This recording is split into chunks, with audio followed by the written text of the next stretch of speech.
And the very, key part of all of this is in your highway and you see a product, you can't stop anywhere on the highway to buy that product, but you can in a commuter zone. Because there is so much retail that is flanked all the way around these, or immersed within this, you have a immediacy in terms of point of purchase and attribution.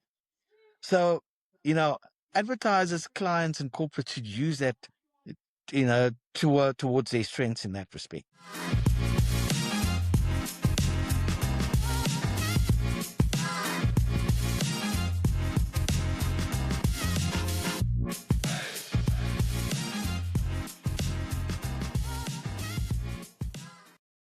Welcome back to the Beyond the Billboard podcast. And if you haven't yet, please do subscribe. Today, we are talking about the heartbeat of the nation inside South Africa's commuter media landscape. Every day, millions of South Africans are traveling through commuter nodes and commuter points, such as train stations, taxi ranks, and bus routes, all that have a pulse of energy, culture, and connection. These are more than just transit points. They are a powerful canvas for brands to reach mass audiences as they move and as their lives intersect. Today, we'll be speaking about the true power and potential of the commuter media landscape in South Africa with our honorable guest, Shamy Naidu, a director from ProVantage. Shamy, thank you so much for joining us today. We're so excited to get into this really, really amazing milestone topic about the heartbeat of the nation inside South Africa's commuter media landscape. Kirsty, Olivia, thank you so much for having me. I'm really honored to be on here, on this channel. I think it's a formidable and really, I've enjoyed watching all your podcasts, and I think it's absolutely amazing how you guys have educated the industry and brought about, so much interesting topics and conversations that stemmed from your interviews. I'm excited to chat to you about the commuter space within South Africa, but I think, being in this space and working in this environment for the past 13 years myself. So yeah, I'm very excited to share my experiences with you firstly, and then secondly, some of the things I've learned on my journey over the last 13 years. And thank you for just opening up with, recognizing the podcast. Olivia and I really appreciate that. And recently we actually hit our 2-year anniversary mark of this podcast and bringing inspiring and informative content through to the industry. And, once again, we say to any of our audience, if you enjoy the content that we bring forward, please do subscribe. By subscribing, you really do support the podcast. And also a huge shout out to our sponsors, obviously with ProVantage being one of them, to help us bring this podcast to the industry. It's through that we're able to do this, and dedicate our time to something that we're so, so passionate about. So thank you for recognizing that we really, really do appreciate that. And getting into, as we said, a really exciting episode all about the commuter media landscape. And I think, as you mentioned now, you've been in your role or in this space, particularly after transit around the last 14 years with so many experiences that you're going to be sharing with us through this episode that we're really, really excited to hear about. But I think to kick us off, I opened up this episode, I spoke about, the commuter media landscape being the heartbeat of the nation. And that, really, as millions of commuters on a daily basis, every commute is that heartbeat, of our nation. And what I would love to do is ask you, from a South African context, what does it mean, that commuter media is the heartbeat of a nation? And why are these spaces so powerful for brands?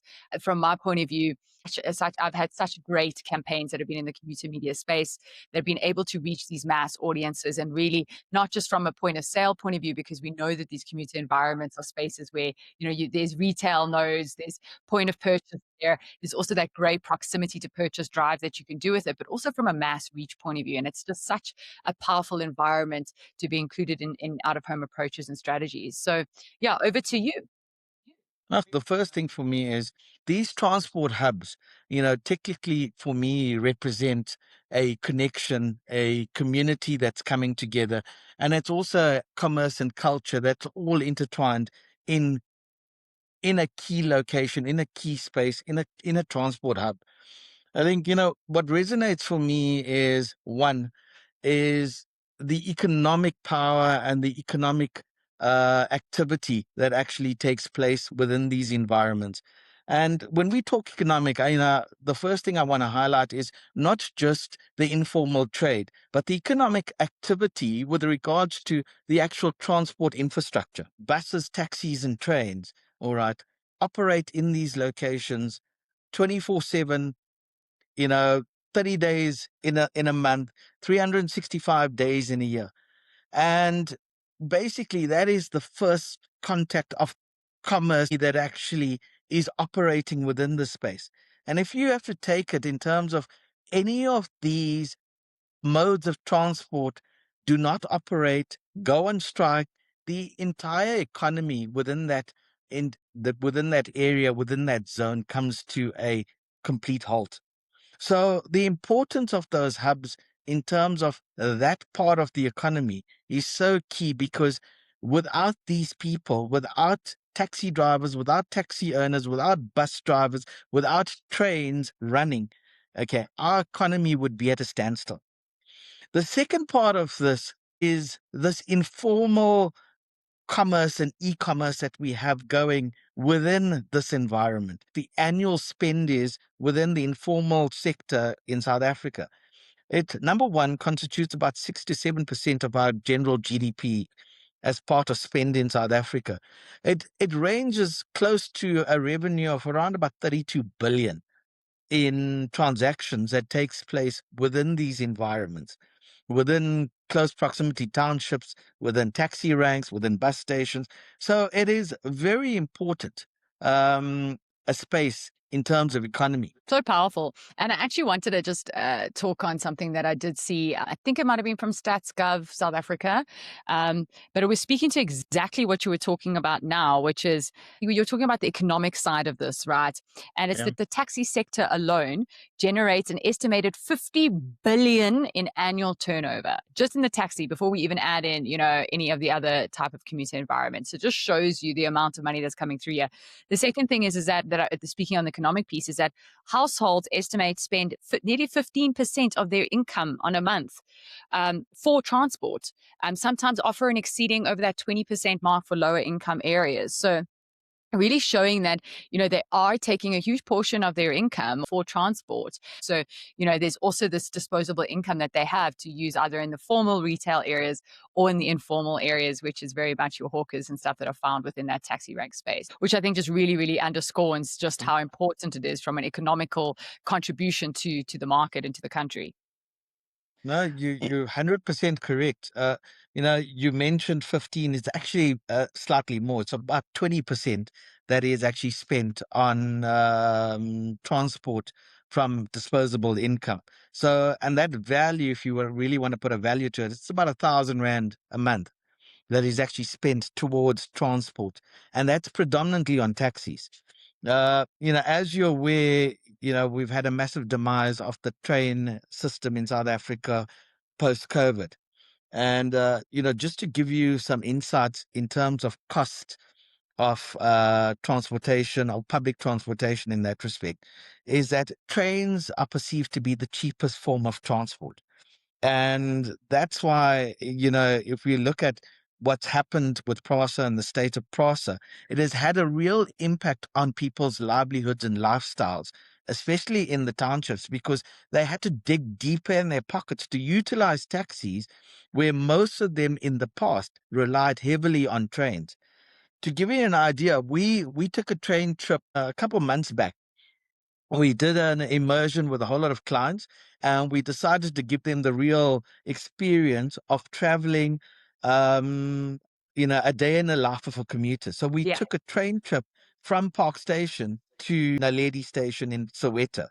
So can you guys sort of take a guess what it cost us on a single trip from Park Station to Soweto? So you'll be quite surprised for the value I'm going to tell you. It costs 6 rand. So for me, that's why, you need to understand it could have a massive impact on livelihoods and lifestyles, as well as people in townships that rely heavily on certain modes of transport.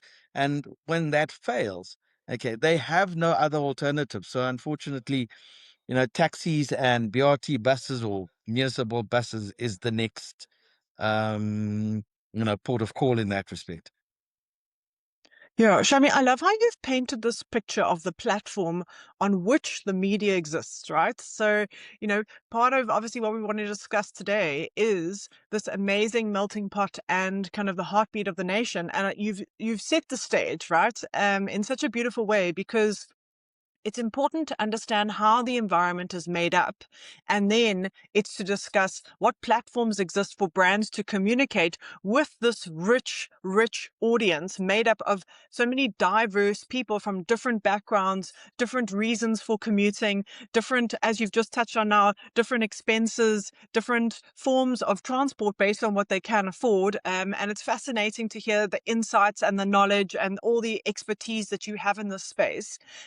I've always been fascinated and really respectful of the commuter space because it's such a mix of so many different environments in one. You've touched on the immersions that you've done with your clients, and I love that. I think something I love about the out of home industry in general is this ability to go into market and actually see and experience the way that people are living around, amongst, and in between the out of home Mm, formats. And yeah. sometimes, a site visit with a client or an immersion is a drive on a highway past a whole lot of inventory. But some of the site visits I've enjoyed the most are the ones that you actually immerse yourself in an environment. So I remember going with the Provantage team through Park Station with my Burger King client at the time. And it was fascinating for me to see, one, how the client was absorbing the environment, to see where would their store be located, how were people engaging in that area, and also to all stand back and just see the path of the traffic moving through the environment and the critical link between the train stations and the taxi ranks that support them in that environment. And in between, everything that happens, as you've mentioned, you've got vendors filling those spaces in between, you've got a whole lot of pedestrian traffic. It's such a mix of an audience, and I think offers such a valuable platform for brands to engage with people at so many different touch points. Another immersion that I did with a client of mine for halls was fascinating how they had specific pack sizes for the vendors, for the street 100%. vendors that were made up. They were not the Yeah. same pack size that went into a Pick and Pay and a Checkers. They had created them in such a way that they understand we need a smaller pack. It was half of a normal pack, and they were going into the vendors and they were selling exceptionally well, being a different variant. But Mm, also, it speaks to creating something so specific for the audience in that space because it is such a unique 100%. audience. So I love how you've created that format. There's so much for us to discuss in the episode. Where I wanted to kind of tap in from a media principle perspective from the beginning is for us to chat around measurement and audience size and some dwell time in the space. Provantage have always been a leader from a data and tools perspective, famously, being part of the OMC, as well as introducing All Unite and your ProTrack system to the market. So it's really a principle that your business has brought to market beautifully. And I wanted to ask you, from your perspective, what do we understand about size of the audience from a commuter perspective? How many people are commuting? And also from your data and the tools and the platforms you guys have available, what do you understand about the dwell time? So I don't know if you perhaps want to discuss average dwell time in a 100%. taxi rank versus a train Mm. station, but this dwell time moment is so critical for brands to understand who they're talking to, and also what is the opportunity to tailor your messages in an environment where there's a higher dwell time, where people are queuing and waiting, to catch a taxi or get onto a train, and how can that actually adjust your messaging from an out of home campaign perspective? So I think let's just set the scene firstly in terms of the potential audience, if you want to call it for a better word, and the types of modes of transport, etc., they utilize.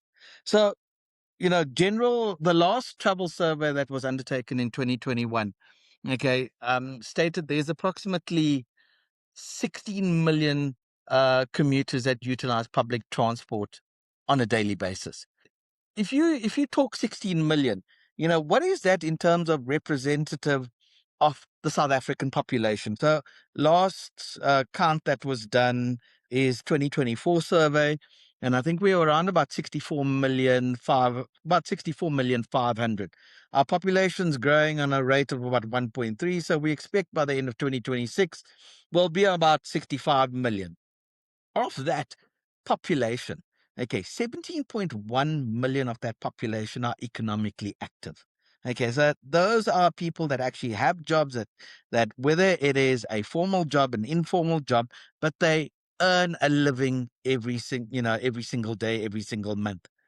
Of that population, okay, between 30 and 35% of that population rely on public transport in order to get to and from a place of economy, of work, etc. And that number is more or less around about 6.8, 6.9 million economically active household and decision makers that travel every day and rely on three modes of transport, being bus, taxi, and train. Okay. However, it sounds a bit confusing because there's this number of 16 million that's thrown out there. Okay. And people say, okay, but if it's only 6.9, why do you all, claim 16? The 16 is also made up of a number of other people that actually do travel via public transport. And that's including people that are retired, scholars, students that go to university, as well as active job seekers. So that sort of makes up that entire number of about 16 million people. Now, in terms of those 16 million people and the choices they have with regards to transport, and there is one more level to that. There's about 20% of people that actually commute via foot. So pedestrians that actually walk to work off that 17.1 as well. So let me just in case the numbers don't make sense and there's some great mathematician that tries to disprove what I've just said. So let me just put that into context. Well, you never know who listens to Beyond the Billboard, right? We've got a whole lot of smart people who tune in here. 100%. Some actuaries are waiting just for this opportunity. So if we take it and break it down into those three modes of transport, taxis account for the largest number or percentage of commuting of people on a daily basis. So passenger trips via taxis account for about 80% of all trips traveled by commuters on a daily basis, followed by buses, which is in the region around about 3 to 4%. And lastly, PRASA, which is currently only sitting around about 1.4 to 1.5%, and that is now post-COVID. So PRASA used to have much higher numbers. PRASA used to, at one stage, commute on average or do approximately 160 million trips per annum. They're currently only achieving 44 million. At the moment, they envisage at the end of this year that they will be at about 70 million once the infrastructure is now up and running again. And what will happen is you'll see that taxis will sort of drop down in terms of percentages. Buses will remain sort of constant in a way. But we're hoping that PRASA will, get back to its glorified numbers at some stage. So that is more or less, the number of trips that are actually taken every day. In terms of dwell time or time taken for people to travel, from place of residence to place of work, etc. If we look at those three modes of transport, trains takes the longest time or the longest journey. So it's about 109 minutes, 110 minutes from the time you leave your house, get onto a station and get to a place of work in that respect. Secondly is buses. It's around about 89 minutes plus minus. And taxis gives you the quickest journey. So it's around about 59 to 60. We know why so let's say, yes, they try and drive responsibly, but they also try and get you there on time. But those are sort of the numbers in terms of dwell time or time spent within taxi ranks, within the actual mode of transport and getting to the office. Can I just quickly build? So in ProVantage comms in the do.co.za newsletter that Livia and I also co-manage and co-edit, in that newsletter in January, you guys released a really cool infographic around airport malls and transit. Please go, if you haven't yet, you can still find that article on do.co.za under the big thinking section of the website. If anybody of our listeners and viewers want to go check that article out specifically from ProVantage.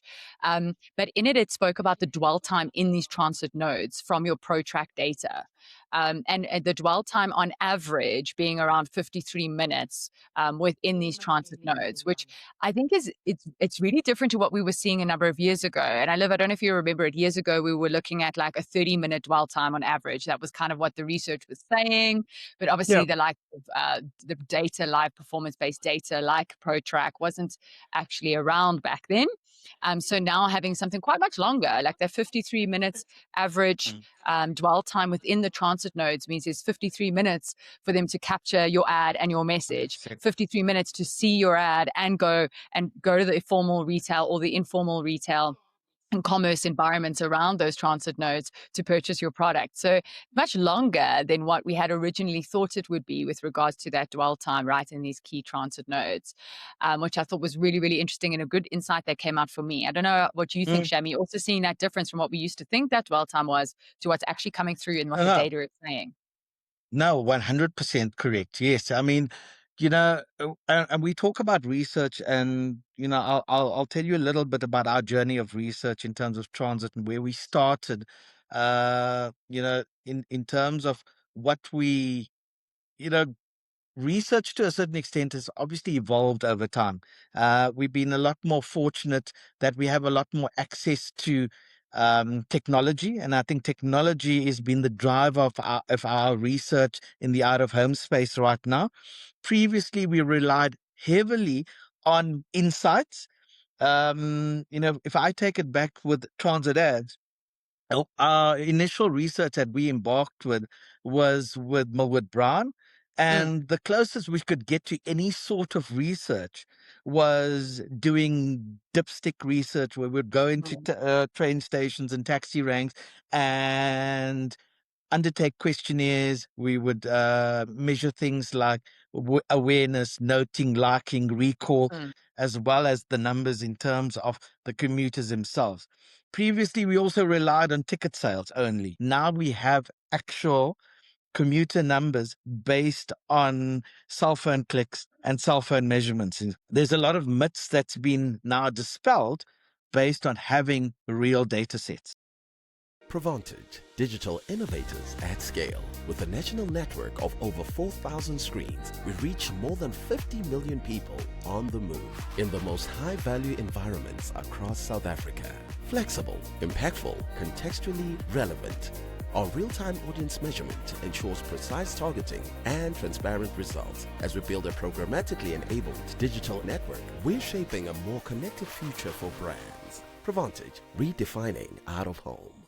Well, can I just jump in with the next question then? Because you've Yeah. just opened it up so nicely, which is what myths would you like to debunk about the commuter environment? What do people think? Because I know this dwell time one was a key, but just, if there's any, myths that people say or have thought about the commuter space, that maybe now through data, shifted or anything else. So, one very interesting one that's actually come about, and most recently, people think that over the festive seasons like Easter and especially December, okay, I know where this is the going. commuter environments in the main business districts like Johannesburg, Cape Town, Durban are ghost towns. Everyone migrates, and there actually is no relevance for advertising in these locations over that period. And amazingly enough, we recently, I think in January, I was looking through our latest, numbers that we got from ProTrack over that period, and I was pleasantly surprised. Of course, yes, there was a percentage of drop off in Gauteng, in the Western Cape, and KZN, but it was so minuscule that I was actually taken back because I thought it would be at least a 50% drop off.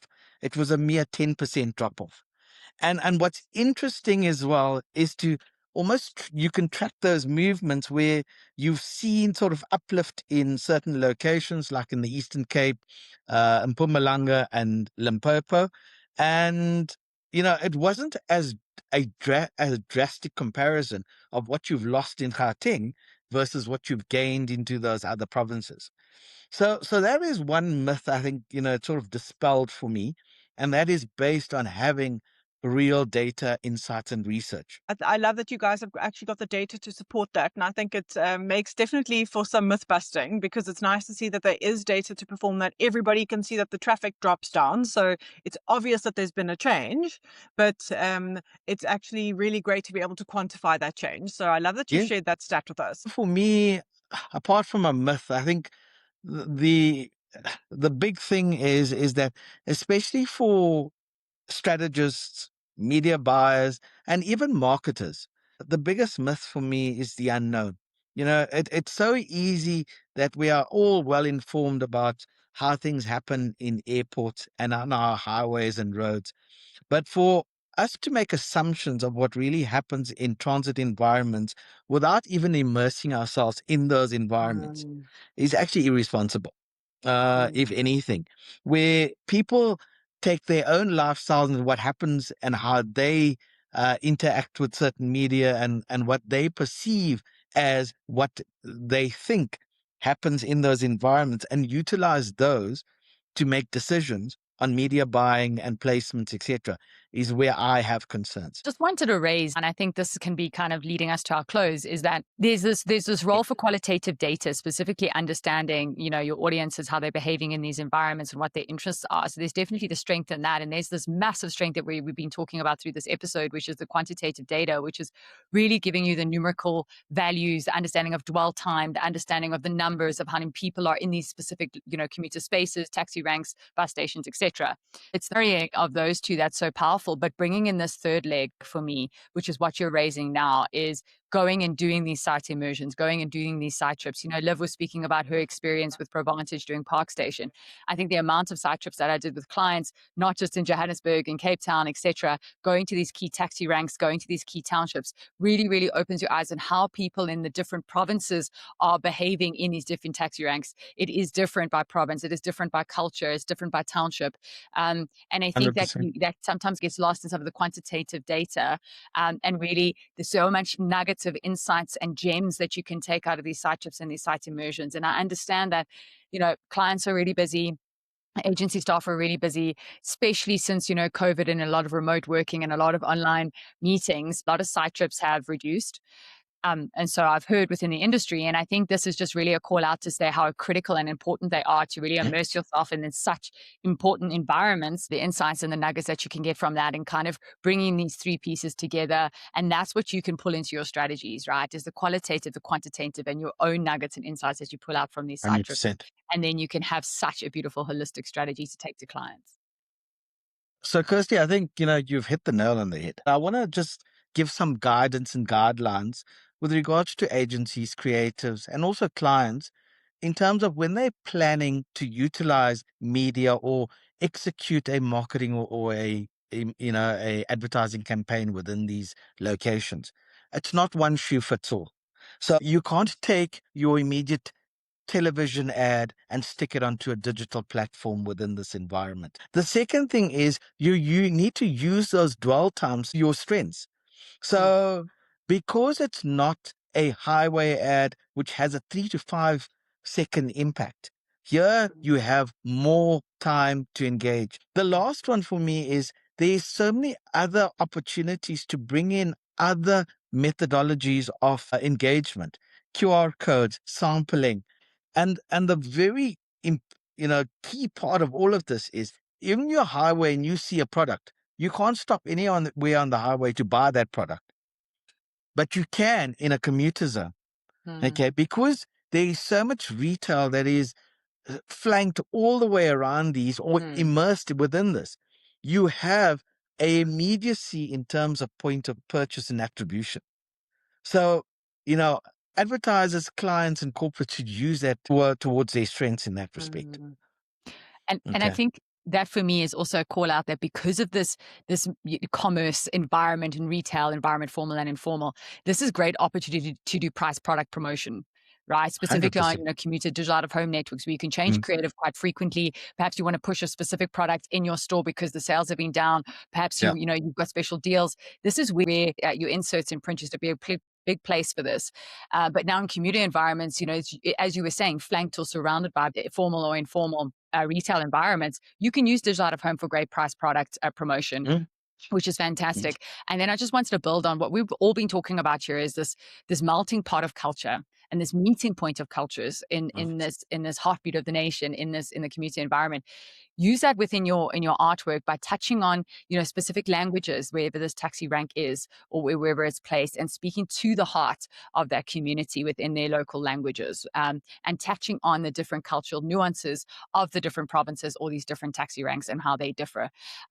We saw with OG Influencer, the campaign that Liv and I ran, and ProVantage obviously participated with their transit network. So the OG Influencer campaign, the artwork was tailored to the ranks or the stations. We had from Barra to Brie, out of home is the OG influencer. That was the message, speaking directly to where that location of that screen was. So I think there's a great thing about contextual relevancy within your just out of home messaging to kind of elevate 100%. That campaign. I think that's a lovely place for us to end this episode. I love how we've started off by unpacking the landscape, understanding exactly what are the nuances, what's involved, what data is made up, what stats are there to understand the size and quantify the audience. And then I love how we're ending off with the creative piece. I think I might even take it a step further and suggest that for me, creative that's in a taxi, inside the taxi on screens in a taxi, should be different to the creative that's in a taxi rank because of the dwell time. Shamy, I love how you've touched on the time that you've got in the taxi, the opportunity for brands to do activations, QR codes, surveys. You've got this captive audience while they're on that commute specifically, and you've got them pre and post that trip to also communicate to them. And I think there's so many opportunities to be creative in this space. So it feels like a perfect spot to end the episode off there. Thank you so much for joining us today. Your wealth of knowledge has poured out of you for our audience, and it's been such a wonderful episode. So thank you so much for joining us, and I hope everybody's leaving with a bit of inspiration, and also just think about those site visits and those immersions. I cannot stress enough the value that you'll get from taking an afternoon out of your time from a media agency perspective or even from a client perspective to go and be in the environment actually will really change your perception on how you plan and work in that space and see how people are engaging with brands in that space. So that would be my leave behind. But thank you so much for joining us today for today's episode. Thank you so much for having me as a guest on here. I thoroughly enjoyed it. And guys, I wish you the very best on all your future engagement and interviews and keeping this channel alive in terms of, providing such great insights and information to our advertising community. So thank you. Thank you to the sponsor of today's episode.